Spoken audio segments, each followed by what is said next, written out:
Le portfolio.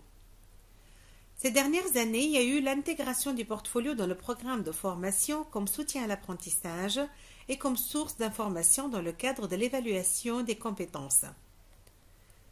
On aura 3 questions qu'on va se poser et auxquelles on va répondre. D'abord, c'est quoi, puis pourquoi et comment. Commençons par la première question, c'est quoi un portfolio?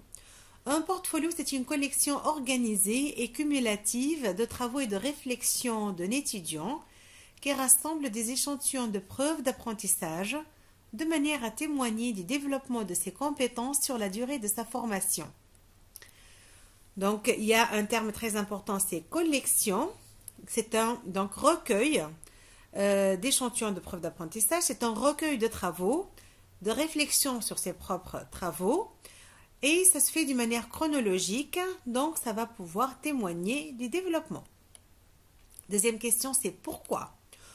Au fait, le portfolio, il a commencé dès les années 80 dans le milieu des beaux-arts, puis après l'architecture, puisque au fait, les architectes prennent avec eux des preuves de leurs travaux, comme ceux de beaux-arts, prennent avec eux donc des tableaux qui vont leur montrer. En fait, là, on voit bien qu'il s'agit d'un recueil de travaux qui va servir à montrer leurs compétences. Et c'est au fur et à mesure a été utilisé par les autres formations professionnelles. Bon, pourquoi on en parle? Au fait, suite à un courant international qui est plutôt vers l'approche par compétences, on a utilisé ce portfolio. On va voir pourquoi. Au fait, ce courant approche par compétences vise à améliorer l'apprentissage et il a aussi un rôle dans l'évaluation longitudinale et ça vise à rendre compte du développement de la compétence. C'est quoi une compétence et quel est le rôle du portfolio dans l'approche par compétences? Une compétence, c'est un savoir-agir complexe servant à la mobilisation et donc à la combinaison de ressources internes et externes pour la résolution efficace et efficiente d'un problème dans une situation contextualisée. Et le portfolio sera là comme une colonne vertébrale de l'acheminement d'un apprenant novice vers un apprenant expert et donc sera la stratégie d'apprentissage utilisée dans l'acquisition de ces compétences et il sera aussi l'outil d'évaluation permettant de vérifier l'acquisition de ces compétences. Comment?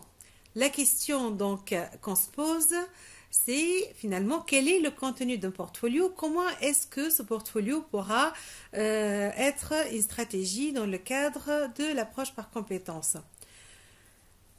Dans le contenu du portfolio, on va d'abord trouver des récits de situations professionnelles auxquelles l'étudiant a été confronté. Donc des situations cliniques vécues par l'apprenant. Il s'agit de situations prototypiques, d'événements critiques, différentes dimensions de l'action professionnelle peuvent être introduites comme le diagnostic bioclinique, la relation médecin-patient, l'éducation thérapeutique du patient, des aspects éthiques, des aspects déontologiques. Tout ceci bien sûr dans le cadre des référentiels de compétences. On peut aussi avoir des comptes rendus de diverses activités, des réunions de service auxquelles l'apprenant a participé, des confrontations anatomo-cliniques, des séances de bibliographie, des exposés faits par l'apprenant.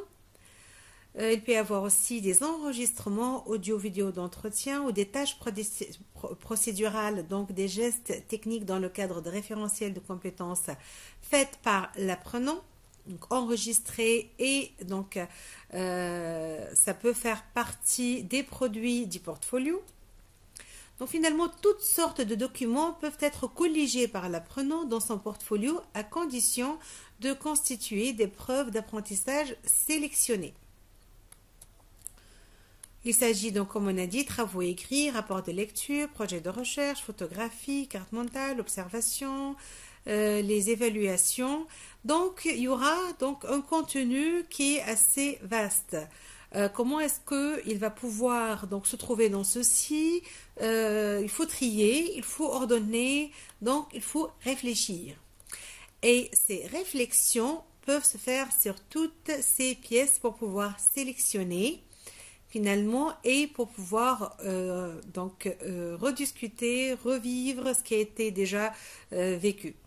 La réflexion va se définir comme un retour de la pensée sur elle-même dans le but d'examiner plus en profondeur une idée, une situation, un problème. En fait, l'apprenant, donc après l'action, va pouvoir réfléchir à ce qui s'est passé pendant l'action, comme s'il va regarder de l'extérieur. Et là, il va pouvoir faire l'analyse de tout ceci pour pouvoir intégrer donc les connaissances acquises au cours de cette situation clinique. Ceci permettra à l'apprenant de penser différemment ou penser plus clairement. Il va pouvoir justifier ses choix, examiner ses actions ou ses décisions. Il va pouvoir aussi changer sa passion, changer sa connaissance. Donc finalement, ou intégrer les nouvelles connaissances dans les connaissances antérieures, ou donc corriger des connaissances antérieures erronées. Et ceci, bien sûr, pour améliorer l'action. Bien sûr, en parlant de ceci, on ne peut pas ne pas aborder le cycle de réflexion de Schoen. Je vous l'explique. Donc là, on a des connaissances qu'on va utiliser dans l'action, donc la situation clinique. Pendant l'action, on peut aussi avoir une réflexion sur ce qu'on est en train de faire. Ceci nous permettra déjà de rectifier au fur et à mesure.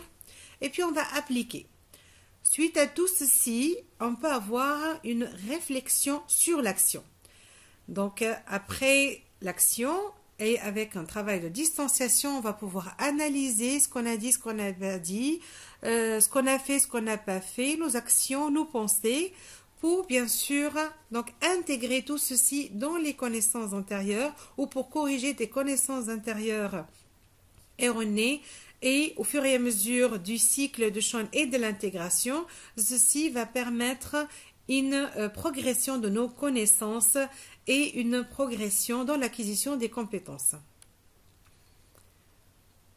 Donc là, on voit bien dans le contenu du portfolio, on a des produits, on a une réflexion qu'on a faite. Donc la réflexion, c'est un ingrédient indispensable du portfolio. Les réflexions occupent une place de choix dans le portfolio. Des réflexions, comme on a dit, sur les produits choisis, sur les raisons qui justifient ce choix, sur les apprentissages qu'elles démontrent, des réflexions sur la construction de connaissances et des réflexions sur les apprentissages à développer, puisque la réflexion permettra une autocritique, donc va nous stimuler vers un auto-apprentissage. Et donc, puisque la réflexion est très importante, là je vous présente des questions qu'on peut donner à l'apprenant pour amorcer en lui cette réflexion. Il va pouvoir se poser ce type de questions après chaque situation vécue, comme en quoi l'expérience m'a posé problème, qu'ai-je réussi à accomplir, que dois-je apprendre à partir de cette expérience pour être en mesure de mieux comprendre les problèmes posés, de mieux les résoudre, comment puis-je effectuer ces apprentissages, à partir de quelles ressources, qu'ai-je appris à partir de cette expérience, comment l'ai-je appliqué, quelles leçons puis-je en tirer pour ma pratique future. Donc, après chaque situation et après l'action, il va se poser ce genre de questions. C'est la réflexion après l'action et c'est ce qui permettra d'utiliser vraiment ce qui s'est passé durant la situation clinique pour construire ses propres connaissances et pour les intégrer aux connaissances antérieures. Donc, se construire et construire ses connaissances, son apprentissage. Là, c'est un exemple d'un portfolio électronique, donc un e-portfolio, donc dans lequel l'apprenant va poser des questions comme qu'ai-je appris à partir de cet événement, de cette action. Donc, c'est l'analyse de la situation. Donc, là, l'espace pour écrire, pour rédiger sa propre analyse de son vécu, et ainsi de suite. Donc, ceci donnera l'auto-évaluation qui correspond à la capacité des étudiants à s'engager de façon autonome et délibérée dans l'identification de standards et de critères à appliquer dans leur pratique professionnelle. et apporter un jugement quant au degré avec lequel ils satisfont ces standards dans leur pratique. L'auto-évaluation, bien sûr, doit être dirigée et accompagnée et soutenue par les tuteurs qui d'ailleurs vont ajouter des commentaires dans le portfolio, et c'est le troisième volet du contenu du portfolio, la communication. Donc, qui correspond aux interactions avec les tuteurs, aux interactions avec ses pairs, puisque les pairs, donc les collègues du même, donc les autres apprenants, vont pouvoir aussi rédiger des commentaires dans le portfolio. C'est la communication, donc à travers les commentaires du superviseur, du tuteur, d'enseignant ou de pairs. Donc voilà, on voit bien qu'il y a trois contenants. Les produits, la réflexion et la communication, ces trois représentent le contenu d'un portfolio, et ils sont de trois aspects qui ne peuvent pas être dissociés. Il y a des produits. Sur les produits, il va donc l'apprenant émettre des réflexions, c'est très important. C'est même l'écriture de produits servira donc pour la réflexion, et c'est la réflexion qui est un ingrédient indispensable du portfolio, comme on l'a dit. D'ailleurs, le portfolio peut être considéré comme un prétexte pour vraiment donc faire cette réflexion, pour faire cette autocritique, cette auto-évaluation, pour penser différemment, agir différemment et avoir une transformation vers l'autonomie et la construction de connaissances et l'acquisition de compétences.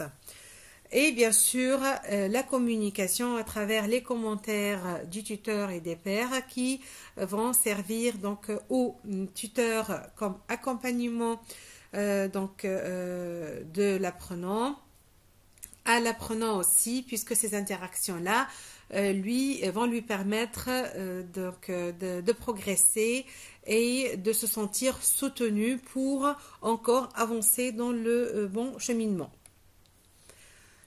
Ces produits peuvent être rédigés sur un papier, donc c'est le portfolio papier, ou aussi écrites donc sur un format donc numérique, c'est l'e-portfolio, le portfolio électronique. Et pour ceci, donc il y a plusieurs sites comme l'EduPortfolio, le Mahara. Donc jusque-là, qu'est-ce qu'on a vu comme portfolio? Donc on a essentiellement abordé cette face de la stratégie d'apprentissage, le portfolio based learning, mais comme dit Tardif, on a une double face dans le portfolio. On a donc le portfolio en tant que processus d'apprentissage, mais aussi on a le portfolio en tant que produit, donc résultat d'apprentissage qu'on va pouvoir évaluer. Donc, on va pouvoir évaluer et les produits et les réflexions. Et ceci va pouvoir donner une idée sur la progression de l'apprenant, sur l'acquisition de ses compétences d'une manière chronologique. Abordons maintenant donc ce côté-là de portfolio d'évaluation. Qu'est-ce qu'on va pouvoir évaluer? Au fait, on va évaluer les preuves d'apprentissage collectées par l'étudiant. On va évaluer l'analyse de ces preuves, donc évaluer le regard réflexif, comme on a dit. Donc, on va évaluer le produit et on va évaluer la réflexion. On va pouvoir aussi évaluer l'évolution de l'apprenant et les perspectives de l'apprenant. Quels sont nos critères d'évaluation? C'est bien sûr l'authenticité, la lisibilité, la créativité, la pertinence, la rigueur, la qualité de l'intégration de l'information et l'esprit critique et la réflexivité de l'apprenant. Bien sûr, pour chaque stratégie d'apprentissage, il y a des forces et des faiblesses. D'abord, les forces. Le portfolio permet à l'apprenant de s'approprier sa démarche. Il est responsabilisé à l'égard de l'apprentissage. Il va pouvoir acquérir cette réflexion continue tout au long de son développement, cette rétroaction continue de la part du superviseur, et il va pouvoir rassembler des pièces significatives permettant d'évaluer les compétences acquises. Bien sûr, ça a des limites puisqu'il est chronophage et donc certains étudiants ont une difficulté pour développer une démarche réflexive. Pour cela, comme on a dit dès le début, on va les aider en leur donnant les questions pour amorcer cette démarche réflexive. Comme limite aussi, on décrit la réduction de la dimension réflexive dans la crainte de se dévaluer aux yeux des enseignants. Donc certains apprenants vont faire une auto-évaluation, diminuer puisqu'ils ne veulent pas se désévaluer. Et tout ceci peut donner un risque de désengagement.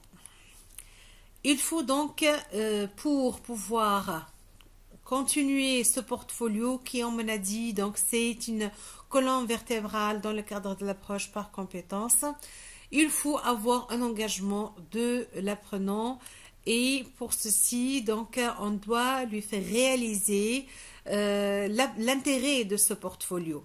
L'intérêt de ce portfolio, l'apprenant lui-même, il va pouvoir le voir lorsqu'il va pouvoir réaliser sa propre progression à travers ses écrits chronologiques et à travers l'apprentissage de cette réflexion. Donc, c'est à ce moment-là qu'il sera motivé pour continuer bien sûr, à chaque fois, ça doit être un défi raisonnable. On doit donc le stimuler, on doit l'accompagner et on doit lui laisser le propre choix dans la sélection de ce qu'il va ajouter dans son portfolio, bien sûr, selon sa propre perception et en l'accompagnant dans ce choix. Donc, il faut toujours le soutenir. Il faut accompagner l'étudiant dans sa démarche de portfolio pour susciter et maintenir son engagement. Donc, la question qui se pose est comment accompagner l'étudiant dans son démarche de portfolio? Quel est le rôle du professeur? Au fait, là, le professeur, plutôt le formateur, sera un guide et un accompagnateur dans l'élaboration du portfolio. Et pour ceci, il faut accorder du temps pour s'assurer que l'apprenant le construise adéquatement et pour le guider dans ses réflexions. Il faut donc former votre apprenant à faire sa réflexion. Il faut favoriser des prises de conscience chez l'apprenant. Le portfolio va mettre l'étudiant au centre de ses apprentissages. Il va donner le pouvoir à l'étudiant sur sa réussite et il faut qu'il apprenne à se responsabiliser. Il faut aussi changer les pratiques d'évaluation et effectuer davantage des évaluations formatives. Quel est le rôle de l'apprenant? Bien sûr, c'est être responsable de ses apprentissages, dans le choix des travaux retenus, dans la justification de ses choix. Il faut apprendre à faire des travaux pour lui-même et non pour le professeur. Il faut aussi effectuer un retour réflexif sur son cheminement. Il faut pratiquer la réflexion de plus en plus, d'abord après l'action et puis pendant l'action et après l'action, et tout ceci pour penser différemment, agir différemment, donc avoir une transformation pour l'autonomie et l'acquisition de compétences. Donc, en conclusion, le portfolio est un outil efficace de soutien de l'apprentissage en profondeur et la pratique réflexive. L'apprenant est acteur de sa formation et il va pouvoir réaliser et voir sa propre évolution et ça va permettre à l'enseignant de l'accompagner, d'évaluer l'évolution. Merci pour votre écoute.